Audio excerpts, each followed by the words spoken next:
بسم الله الرحمن الرحيم.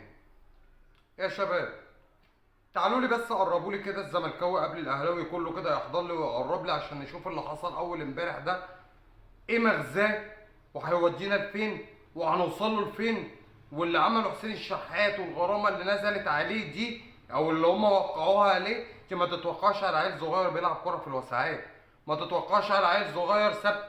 يا راجل خليك معايا واحده واحده عشان انا بص خلقي ضيق، انا هتكلم بسرعه كده بس خلقي ضيق. ده امام عاشور شتم صالح سليم اللي هو بني ادم عادي زيه زي اي بني ادم، وخمرجي كان بيسكر وكان ما كانش حتى الفرد ما كانش بيصليه، وخدتوه الاهلي وعملتوا منه تمثال. امام عاشور اللي شتم حسن حمدي وسوروموسكم وخدتوه وعملتوا له تمثال واديتوا له على عقد في الفرقه. ما يشغلناش الكلام ده ولا يخش ذمتنا بجنيه، تمام؟ فكك من قصه امام عاشور خالص، تمام؟ نيجي لي المعلم حسين الشحات. يعني واحد متصور هو سبب الدين وبيقول له ان انا كنت في الملعب كنت كسرت رجل ديك امك بسبب الدين، طبعا استغفر الله العظيم. واستنى طق عشان انت عيل قليل ادب، تمام؟ انت متخيل ان كل ده يحصل في في لعيب مغربي محترف في الدوري المصري؟ انت متخيل يا جدع؟ انت متخيل ان نفس اللعيب ده هو اللي عملوا معاه المشكله بتاعت ماتش السعوديه في اللي هو في السوبر؟ انت هو مش شيبي عامل لكم ايه؟ مش فاهم. عشان اقول لكم انا زملكاوي عامل لكم ايه الشيبي؟ وطالع محمد عبد الجليل بيقول لك يا عم انتوا مالكم مكبرين القصه ليه وبتاع، ده هو ما كانش فانوس اخده وخلاص. ايوه.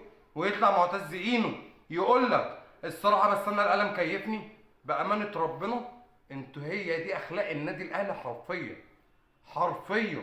قسما بالله انا لو من محمد الشيبي لمسككم واحد ورا التاني، قسما بالله ما هيهمني الذكر فيكم وهمسككم هاكلكم جيل الملعب. لكن ده عيل محترم وعيل عارف هو نفسه محترف وما ينفعش ده يحصل معاه. تقوم مديله ماتشين. شيكابالا لما قال لاحمد مجاهد انا يا اهلاوي اديته 8 ماتشات، واحد سب الدين وضرب لعيب محترف بيلعب في الدوري المصري، لعيب مغربي بيلعب في الدوري المصري بتديله ماتشين؟ ايه ده؟ طب يعني الواقع اول امبارح جيت انت عشان تلحق نفسك ولو الموضوع ما يروحش لجنه التظلمات والكلام ده ويروح هيئه تاني، رحت لاحق نفسك ومنزل قرار على طول خصم 200,000 جنيه وعلى طول غرامه ماتشين. طب بالنسبه لغرامه كهربا حبيبي، غرامه كهربا اللي قبل ماتش الزمالك دي انت ما بصيتلهاش؟ ايه يا بابا؟ ده الماتش ده من يومين وطلعت له قرار وطلعت له. وبالنسبه لكهربا اللي بقاله 3 شهور بيلعب مفيش القرارات لسه ما طلعتش؟